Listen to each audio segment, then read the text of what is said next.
하나님 말씀 요한계시록 3장 19절 말씀입니다. 찾으셨으면 같이 합독해 올리겠습니다. 물은 내가 사랑하는 자를 책망하여 징계하노니 그러므로 네가 열심을 내라 회개하라. 아멘. 이번 주일에 주시는 하나님 말씀의 제목은 앞에 보시는 대로 주께서 사랑하는 자에게 요구하시는 일입니다. 요한계시록에 보면 사도 요한에게 예수님께서 천사를 보내어가지고 아시아에 있는 7교회에게 편지하라고 하셨습니다. 7교회, 그 당시 실제로 아시아 지역에 있었던 그 7교회에게 하신 그 말씀은 그 책망과 경고와 또한 칭찬하시는 그 모든 말씀들은 재림하실 예수님을 기다리는 그 교회가 받아야 할 모든 책망과 칭찬의 내용입니다.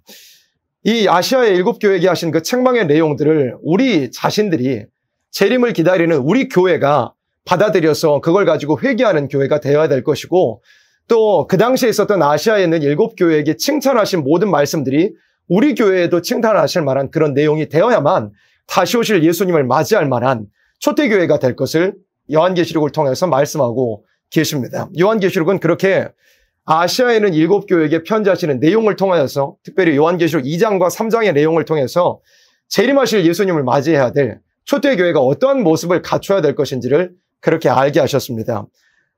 에베소 교회로부터 시작해가지고 라오디게아 마지막 7번째 교회에 이르기까지 여러 가지 말씀을 주님께서 해주셨는데, 특별히 라오디게아 교회, 마지막에 해당하는 라오디게아 교회에게는 예수님께서 참 혹독한 그런 책망을 하시는 그런 내용이 들어 있습니다. 14절부터 우리 보도록 하겠습니다. 라오디게아 교회의 사자에게 편지하기를 아멘이시오 충성되고 참된 증인이시오 하나님의 창조의 근본이시니가 가라사대. 우리 예수님께서 말씀하고 계십니다. 15절에 내가 네 행위를 아노니 네가 차지도 아니하고 더없지도 아니하도다. 네가 차든지 더없든지 하기를 원하노라. 라오디게아 교회가 세워져 있기는 했는데, 주님의 그 피로 값주고 사신 교회가 되어 있기는 했는데, 주님 보시기에는, 주님이 아시는 그 행위를 다 살피실 때는 차지도 아니하고 더없지도 아니한 말 그대로 애매한 상태에 머물러 있었던 겁니다. 16절에 네가 이같이 미지근하여 더없지도 아니하고 차지도 아니하니 내 입에서 너를 토하여 내치리라 그러셨습니다. 여기서 차지도 아니하고 더없지도 아니하다라고 책망하신 것은 무슨 뜻이냐면 영적인 활동이 없다 이것입니다. 영적으로 마비되어 있다는 걸 말씀한 겁니다. 그 하나님께서 주시는 그 신령한 것을 사모하지 않은 상태에 있다 이것입니다. 영적으로 아무런 활동이 없는, 영적으로 마비되어 있을 뿐만 아니라 그 마비된 것이 심각한 줄도 알지 못하고 사모하는 마음마저 사라져버린, 그저 겉으로만 교회가 세워져 있는 모습만 있는 그런 상태의 라오디게아 교회가 있는 것을 우리 주님께서 책망하신 것입니다. 17절에 네가 말하기를, 나는 뭐라고 이야기한대요? 나는 부자라 부요하여 부족한 것이 없다 하니 그랬습니다. 라오디게아 교회의 문제가 여기에 있었습니다. 그 문제의 원인이 이것이었는데, 라오디게아 교회는 부자 교회였습니다. 실제로 라오디게아 교회는 이 요한계시록의 편지를 받을 그 즈음에, 그러니까 지금으로부터 2000년 전에 라오디게아 교회는 어마어마하게 큰 규모를 가진 그런 교회였다고 그럽니다. 실제로 교회의 그 예배드리는 그 예배당의 모든 모습이나 모든 교회의 형편이 부족한 것이라고는 전혀 없는 엄청난 부자 교회였다고 전해져 내려오기도 하고 그런 유적들도 있기도 합니다. 그런데 그 라오디게아 교회가 하나님의 축복을 받아서 예수님 베풀어 주신 그 은혜를 따라서 그런 부자 교회가 되었으면 그 육적인 그 부요함을 따라서 열심히 더 수고하고 공개하고 더 주님의 신령한 것을 사모하는 그런 교회가 되었어야 마땅한데, 라오디게아 교회가 그렇지 못했던 겁니다. 그 부요함에, 물질적인 풍요로움에 물질 향락에 도취가 되어가지고 영적인 것은 까마득하게 다 잊어버린 교회가 되어버렸다라 이것입니다. 이걸 참 우리가 주의해야 되겠죠. 특별히 이 마지막 시대를 살아가는 우리들에게는 너무나 이것이 참 위험한 것인 줄을 알아야 됩니다. 이 시대에 먹는 것 딱히 걱정하지 않아도 될 시대가 됐잖아요. 먹는 거 걱정하지 않아도 될 시대가 되었고, 또 육적으로는 얼마나 물질적으로 풍요로운 그런 시대가 되었습니까? 예전에는 먹을 것 없어서 걱정하던, 그러나 그 간절함 가운데서 주님을 찾았던 시대였다면, 이제는 먹을 것 걱정하지 않아도 되는 시대, 먹을 것이 너무 차고 넘쳐가지고 버리는 것이 더 많을 만한 그런 시대가 이제는 되었잖아요. 그리고 먹을 것이 풍족하니까 사람들이 그 대신에 물질적 풍요 위에 즐길 것, 놀 것, 누릴 것, 그럴 것들로 사람들이 많이 눈이 가 있고 마음도 기울어져 있는 오늘에 살고 있잖아요. 그러니까 주님께서 우리에게 물질적 풍요를 주신 것은 그런 이유가 아니었는데, 그러라고 세상으로 기울어지라고 우리에게 풍족한 것을 주신 게 아니었는데, 이 대한민국에도 그렇고 우리 개인에도 그렇고요, 우리 가정에도 그렇고 우리 교회에도 그렇고 주님께서 그러라고 우리에게 물질적으로 풍요로운 것을, 물질적으로 딱히 걱정 안 해도 될 환경과 형편을 주신 게 아니었는데, 사람들이 마음이 쉬이 세상으로 기울어지고 육신의 안락함으로 기울어져서 주님께서 주고자 하시는 눈에 보이지 않는 신령한 것은 다 잊어버린 채 눈에 보이는 것에 그저 푹 잠겨 있어 버리게 되는 그런 심각한 상태, 영적으로는 심한 중병에 걸려 있게 되는 그런 상태에 있게 될 것을 라오디게 교회에게 주신 편지를 통해서 우리에게 지금 책망하고 있다는 것을 우리는 무섭게 알아야 하는 것입니다. 나는 부자라 부유하여 부족한 것이 없다 그랬습니다. 모세오경에도 보면 그런 말씀이 있잖아요. 하나님께서 이스라엘 백성들을 은혜 가운데 강권적인 역사로 애굽에서 구출하여 내신 일이 있었는데, 모세를 통하여서 경고하실 때는 뭐였느냐? 여수론이. 그러나 여수론은 이스라엘 백성, 하나님 백성을 사랑스럽게 부르는 애칭이거든요. 그런데 여수론을 하나님께서 사망의 땅, 재앙의 땅에서 어린 양의 피로 건져내셨는데, 여수론이 살찌니까 어떻게 됐대요? 하나님의 모든 은혜를 다 발로 차버렸대요. 성경의 표현이 참 적절하잖아요. 하나님께서 아주 직설적으로 알아듣기 쉽게 말씀하셨잖아요. 여수론이 살이 찌니까 발로 차버렸대요. 애굽에서 노예 생활할 때는, 애굽에서 간절할 때는, 애굽에서 아들들만 낳으면 다 죽여버리는 그런 때에는 위협이 있고 어려움이 있고 부르짖을 수밖에 없는 그런 환경에서는 하나님 찾고 하나님 부르짖고 그랬는데, 하나님께서 구출하여 주셔가지고 먹여주시고 길러주시고 가르쳐주시고 품어주시고 그러니까 여수론이 살이 쪄가지고 하나님의 은혜를 다 발로 차버렸다고요. 그게 우리 개인에도, 우리 가정에도, 우리 교회에도, 또 이 민족에도 해당되는 일이 될 수 있는 것입니다. 실제로 해당되고 있죠.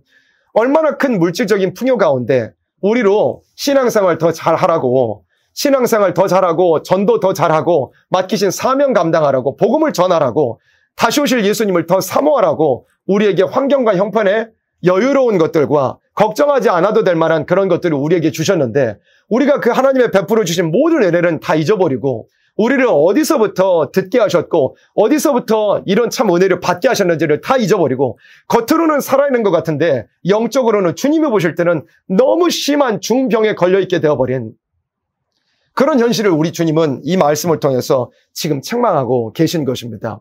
라오디게 교회가요, 겉으로는 굉장히 부자였어요.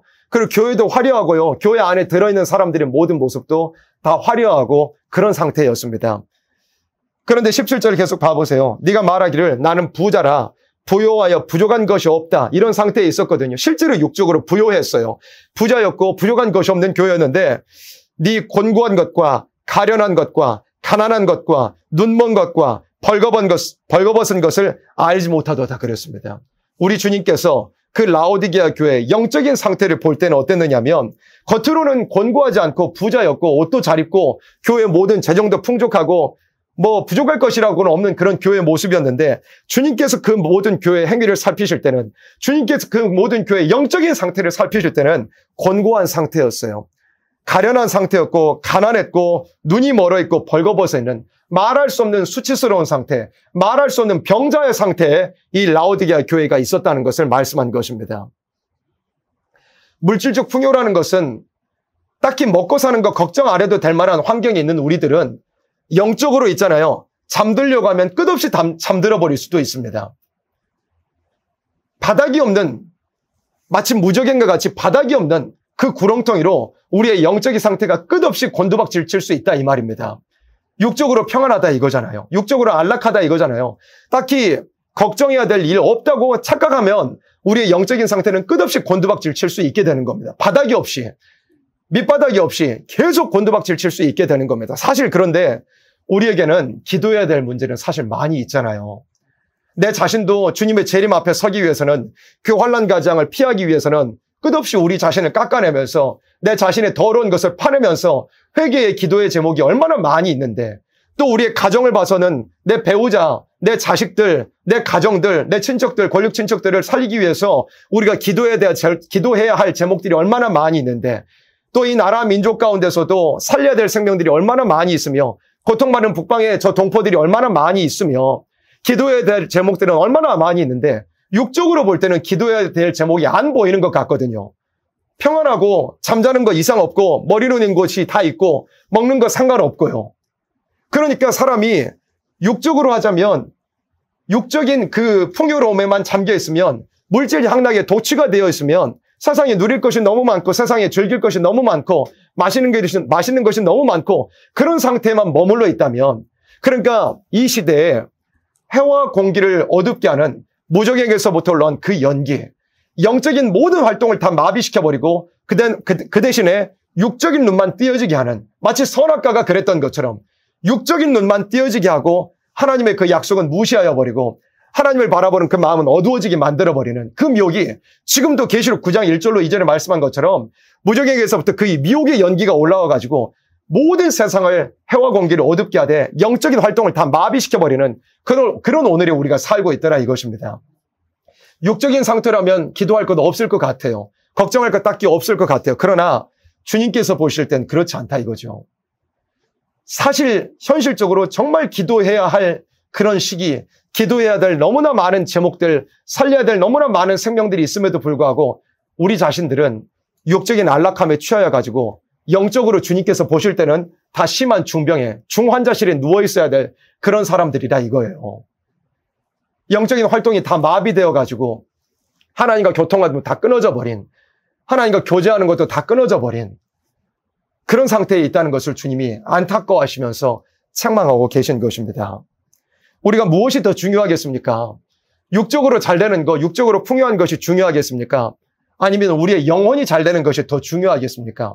많은 사람들이 이 세상에서 유물적인 미혹에 잠겨 들어가가지고 눈에 보이는 것이 전부라고 많이 생각하면서 삽니다. 육적인 것은 다 썩어질 거고요. 육적인 것은 다 잠깐에 불과한 겁니다. 우리에게 진짜 중요한 건 뭐냐면 내 영적 상태다 이겁니다. 영적 상태가 우리에게 더 중요한 거예요. 육적으로는 좀 부족할 수 있어도요. 육적으로는 좀 사는데 불편할 수 있을지는 몰라도요. 우리가 그런 거 감수하고서라도 내 영혼이 살아있으면 내 영의 활동이 활발하게 활동하고 있다면 주님과 교통하고 있는 것이 있다면 그건 나를 살리는 것입니다. 주님이 원하시는 건 그거라 이거잖아요. 그런데 라오디게아 교회는 그런 상태에 있지 못했고 이 말씀은 지금 우리에게 하시는 말씀이다 이겁니다. 18절에 주님께서 그래서 어떻게 하십니까?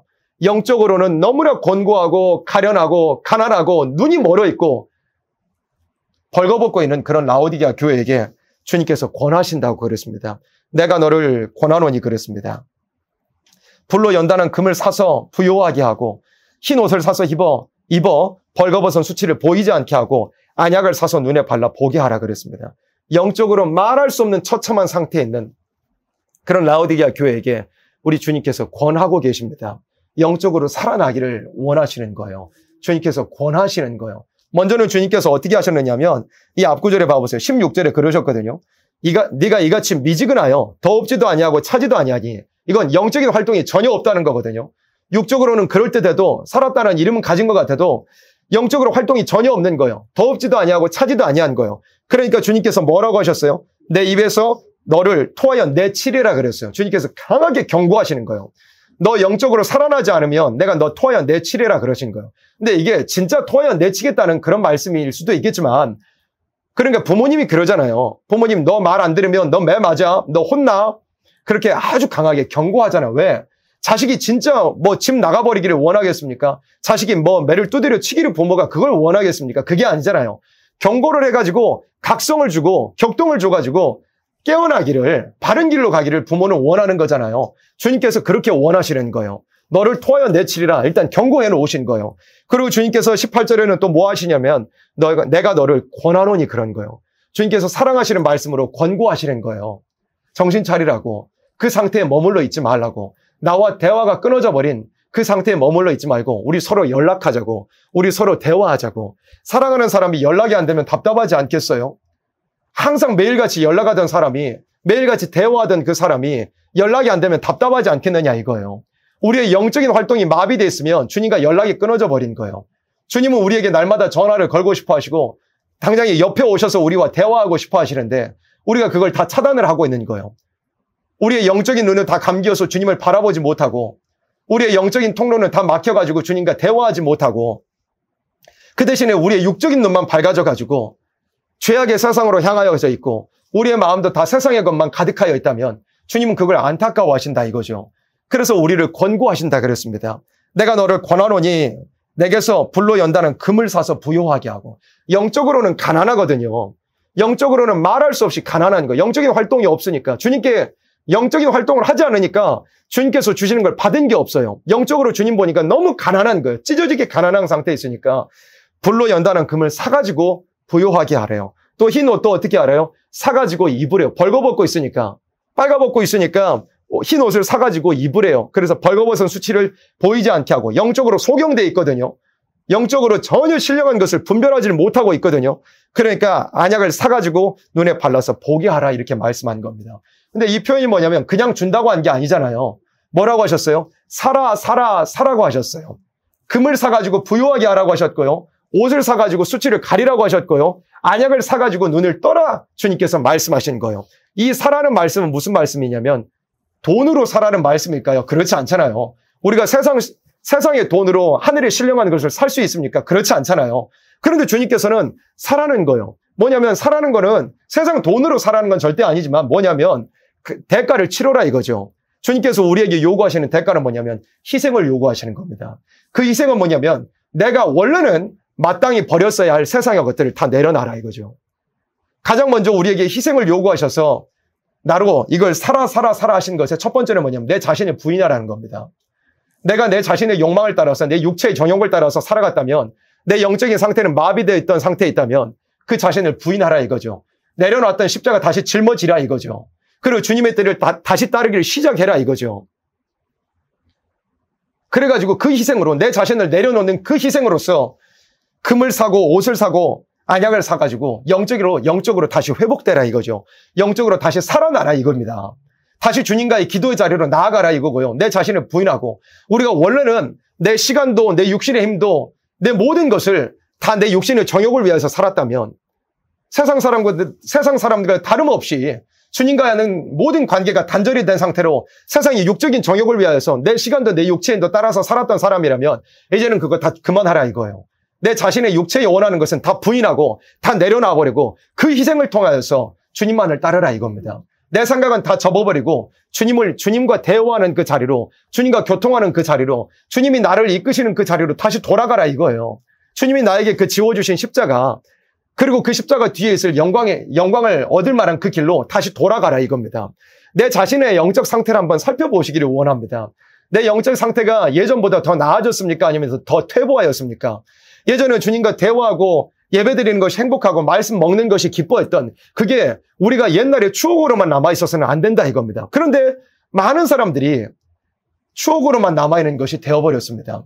그저 그리워하는 지나간 옛날로 과거에 머물러 있게 되어버렸다 이겁니다. 왜 그렇습니까? 흑암이 너무 두텁기 때문에 내가 육신은 너무 안락해가지고 거기에 너무 깊이 들어가 있기 때문에 그러나 우리는 그걸 회복할 필요가 있습니다. 주님은 그걸 원하시기 때문에 이렇게 영적으로 처참하게 가난하여 있고 벌거벗고 있고 영적으로 소경되어서 어느 것 하나 볼 수 없는 이런 교회일지라도 이런 상태에 있는 하나님 백성일지라도 주님은 찾아와가지고 권하시는 겁니다.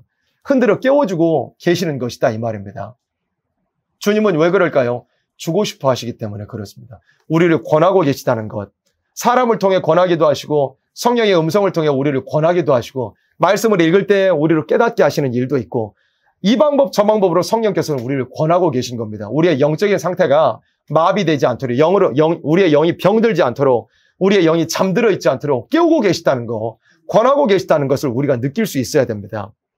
희생이 뭐냐? 먼저는 자기를 부인해야 됩니다. 우리의 시간도 희생해야 됩니다. 우리의 세상의 모든 것을 다 희생해야 됩니다. 주님은 말씀하셨잖아요.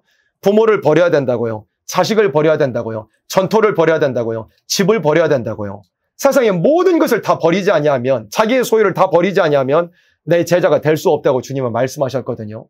세상의 모든 것을 다 아래 순위로 낮은 순위로 하찮은 것으로 내버려 둔 채 주님을 최고 1순위로 하나님을 최고 1순위로 놔두고서 세상의 모든 것은 다 뒤로 앉혀 주님을 따르라는 그러면 영적으로 벌거벗은 것, 영적으로 가난한 것, 영적으로 눈물 흘리는 것 그걸 우리의 그 내려놓은 희생을 통해서 살 수 있다 이것입니다. 주님은 우리의 그 불완전한 상태를요 다 내어놓고 주님께로 나아오길 원하십니다. 불완전해도 세상 건 내려놓고 내 자신 내려놓고 주님 앞에 나아갈 때 완전한 것으로 우리에게 채워주실 수 있습니다. 영적 상태가 부요하고 화려할 수 있도록, 영적으로 아주 화려하고 아름다울 수 있도록 주님께서는 우리를 채워주실 수 있습니다. 영적으로 눈이 밝게 떠가지고 모든 옳고 그른 것, 마귀의 미혹과 신령한 것을 분별할 수 있도록 우리의 눈을 뜨게 하실 수 있습니다. 우리가 영적으로 전혀 부끄럽지 아니하도록 주님의 재림 앞에 설 수 있기까지 우리를 완전한 신부로서 주님은 단장시켜 주실 수 있는 것입니다. 우리의 불완전함을 인정하고서 내가 내 자신을 따라갔다는 것을 다 부인하고서 이제는 주님을 향해서 나아갈 때 내 모든 내 생각과 내 도모와 내 자신을 따라서 살았던 것을 다 이제는 내려놓고 희생할 때 주님을 위한 내 자신을 다 드리고 내 생활을 다 드릴 때 주님은 나를 완전하게 하실 수 있습니다. 그 다음에 19절 말씀 봐보세요. 물은 내가 사랑하는 자를 책망하여 징계하는, 이제 단계가 더 높아져요. 권하실 때, 그러니까 아까 처음에는 경고하셨잖아요. 내가 토하여 너를 내친다 경고하셨어요. 그리고 아까 18절에서는 권하셨다 그랬잖아요. 우리를 권고하시는 거예요. 깨어나라고 흔드시는 거예요. 근데 그래도 안 되잖아요. 그래도 주님은 포기하지 않으셔요. 19절에 어떻게 하실까요? 물은 내가 사랑하는 자를 어떻게 하신대요? 책망하여 징계한다고 하신 거예요. 책망하여 징계하시는 일도 있어요. 때려치시는 거예요. 징계하시는 거예요. 고난 속으로, 시련 속으로 하나님께서 집어넣어버리시는 거예요. 우리 주님께서. 왜 그럴까요? 힘들게 하려고 하는 게 아니라요. 우리 주님은 반드시 주고 싶어하는 주님이시라니까요.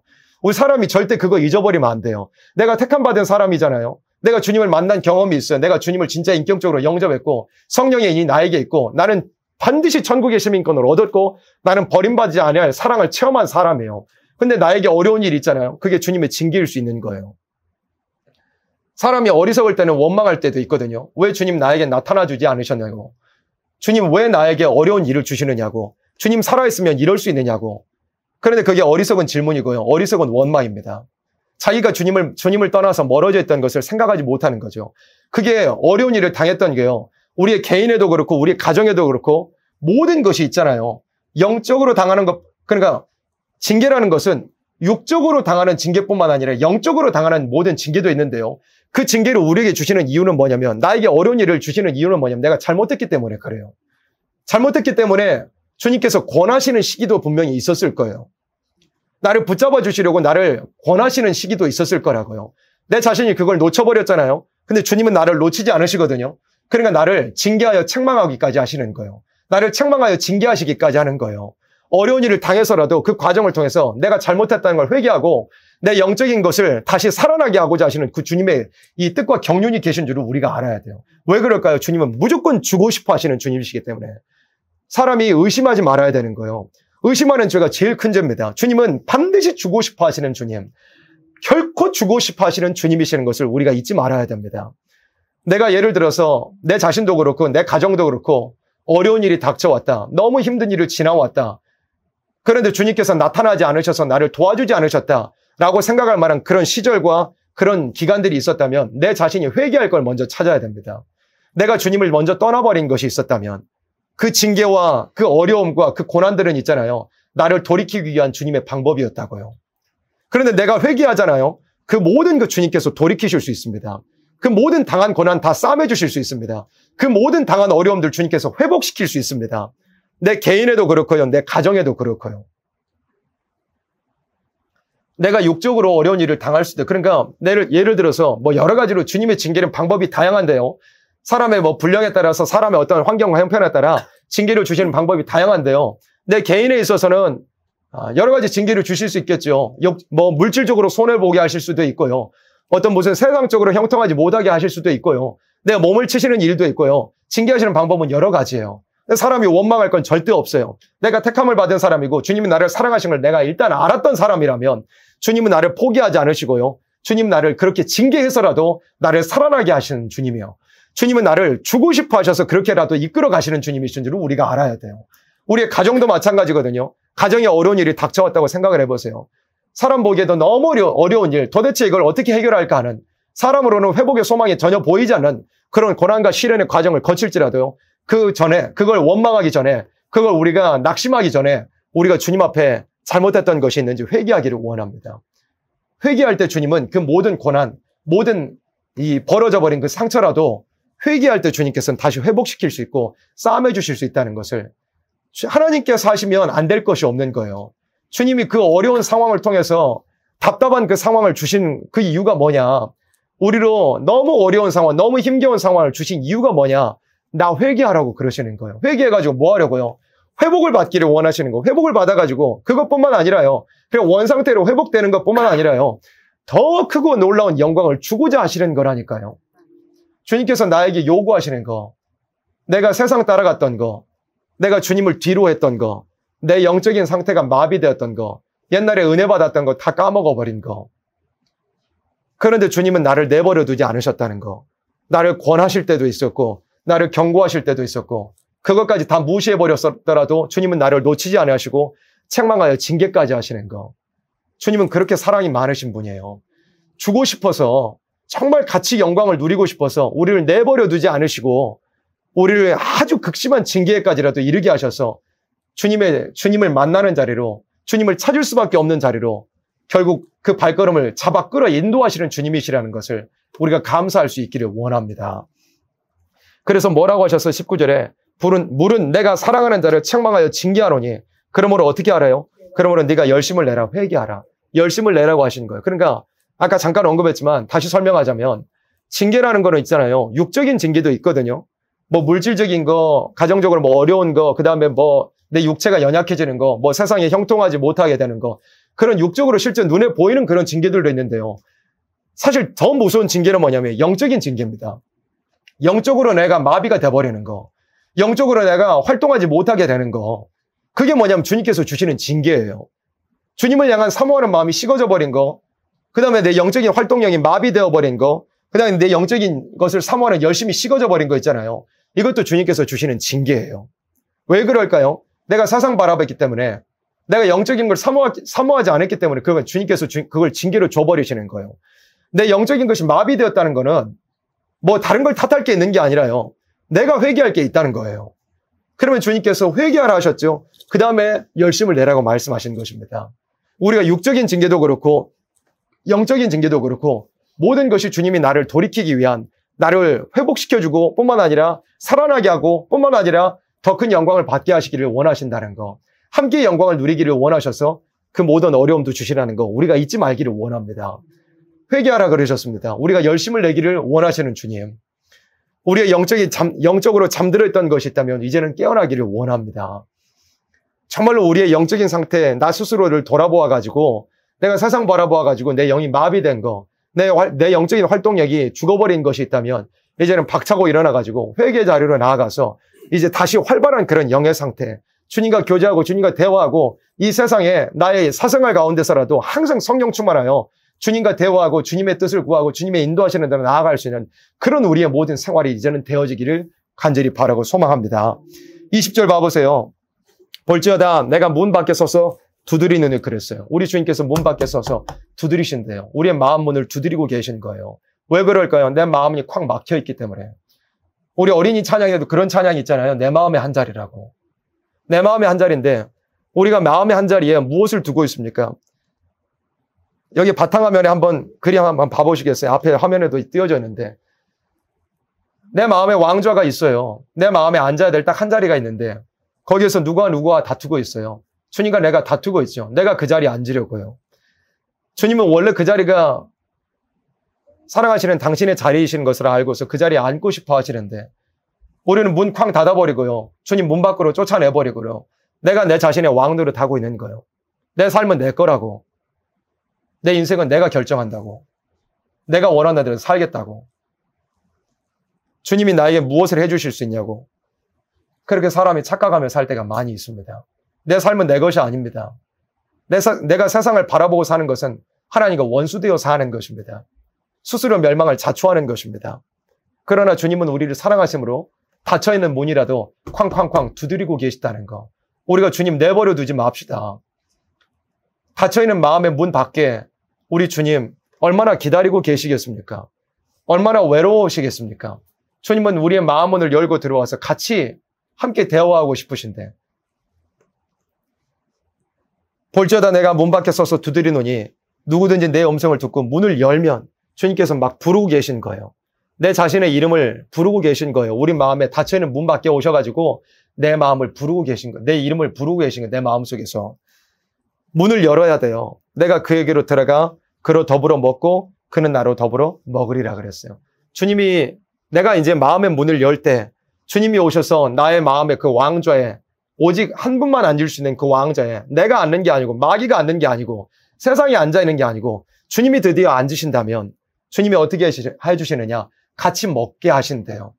먹는다는 건 뭐냐면 주님께서 주시는 그 신령한 것으로 우리에게 풍족하게 먹게 하신대요. 내가 영이 있잖아요. 세상으로는 부유해서요. 먹을 거 마실 거 잘 먹고 마시고 살았는데 영적으로는 가난하다 그랬거든요. 영적으로 배가 붙어 있는 거예요. 영적으로는 피골이 상접해 있는 거예요. 먹지를 못했으니까요.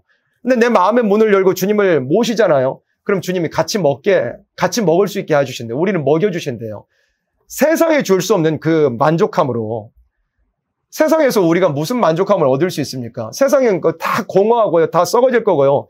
다 휘발적인 거, 금방 증발해버릴 것들밖에 없는데 우리가 미련하고 어리석어가지고 그게 아름다운 줄로 알고 그게 배부른 건 줄 알고 세상하고 많이 따라가잖아요. 그런데 돌이켜보면 남는 게 뭐가 있습니까? 그런데 우리 주님께서는 우리를 만족해 하실 수 있다 이겁니다. 모든 허무함 가운데서 우리를 만족해 하실 수 있는 분은 우리 주님이라 이거잖아요. 세상의 사람들 공허하니까 예를 들어 술을 마셔도 술을 마시는 게 만족함이 있습니까? 만족감 없죠. 그 외에 여러 가지 마시는 것을 먹으러 이곳 저곳으로 여행을 다녀도 그게 만족감을 줍니까? 만족감을 못 주거든요. 다시 고파지는 것이고 다시 메말라지는 거예요. 세상의 모든 것은 다 그렇습니다. 그런데 주님께서는 우리에게 마르지 않을 만족함을 주실 수 있고 줄이지 않을 배부름을 주실 수 있는 것입니다. 우리가 마음의 문을 열고서 주님을 모시기만 한다면요. 같이 먹기 원하신다 그랬어요. 하늘의 것을 누릴 수 있는 그 삶으로 우리를 초대하신다고 말씀을 한 거죠. 21절에 이기는 그에게는 내가 내 보좌에 함께 앉게 하여 주기를 내가 이기고 아버지 보좌에 함께 앉는 것과 같이 하리라 그랬어요. 주님이 이 목적을 주시고 이걸 주고 싶어서 우리를 흔들어 깨우시고 우리에게 경고하기도 하시고 우리를 권하기도 하시고 우리를 책망하여 징계하기도 하시는 거예요. 같이 영광을 누리기를 원해서요. 주님은 이걸 위해 우리를 창조하셨거든요. 같이 영광을 누리기 위해서 같이 영생을 누리기 위해서 우리를 지으셨거든요. 근데 인생이 타락했을 뿐만 아니라 자꾸 세상으로만 가니까 주님은 그래도 우리를 놓치실 수 없어서 우리를 자꾸 부르고 계시다는 것을 우리가 알아야 됩니다. 우리의 영적 상태가 마비되지 않기를 원합니다. 내 영의 상태를 돌아보기를 원합니다. 심각한 중병에 걸려있는 내 영적 상태를 돌아보고서 이제는 우리가 회복을 사모하기를 원합니다. 내 영이 병들었으니까 치료하시는 주님을 바라기를 원합니다. 마음의 문을 활짝 열고서 주님을 받아들이기를 원합니다. 징계 가운데 있는 나의 육체와 나의 가정과 나의 영적 모든 상태를 이제는 회개함으로써 다 회복을 받고 치료를 받고 원 상태로 다 복구되어서 주님께서 주고자 하시는 함께 주님의 보좌에 앉게 되는 그 영광을 누리기까지 거침없이 전진할 수 있는 그런 우리들이 되어지기를 원합니다.